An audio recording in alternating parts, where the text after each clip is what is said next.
Okay, so my last video was like forever long, and I still look terrible. Like, I still have not showered. But Eliana just woke up. I realized I need to give you a few tips that I did not give in my previous video that I got back from my mock interview. So, the first thing that I was really surprised about was my connection wasn't very good. And what I wish I would have known, um, we have a couple different Wi-Fi's to choose from at our house, and one of them's way faster and one of them is not. And I really wish that I would have known. There is a website called Speed. Okay, I totally wrote it down. I was going to tell you, and now I can't find it. Anyways, it checks your speed. She had me do it between my Mach 1 and my Mach 2, well, my beginner and my X, and then my country, my culture, because it actually cut out. It actually froze. She actually had to reload the page.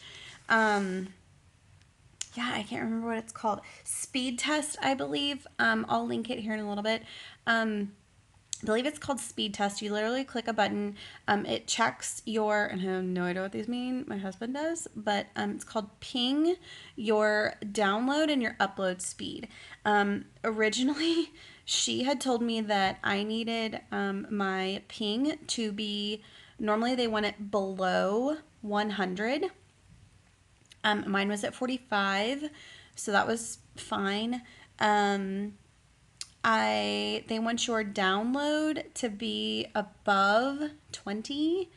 Mine was at 39.85, and then they want your upload to be below 20, and mine was at 15.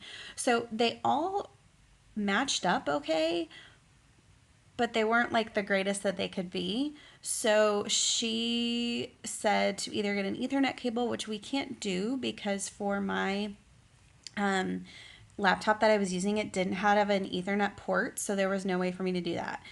You need to make sure that you are on a Wi-Fi that is really, really good. Check your speed before you do your mock or your first interview, because you don't want that to be freezing. I passed my mock one. I don't know that if I would have been like, I don't know that if it would have cut me off, if they wouldn't have like allowed me to pass. I don't know, but she basically said, before, she didn't tell me that I'd passed my mock one, but she was like, before you move on to either your mock 2 or your first booking, you need to please make sure that you have an Ethernet cable or a check your internet before you get on. So I'm definitely going to do that before I do my first booking.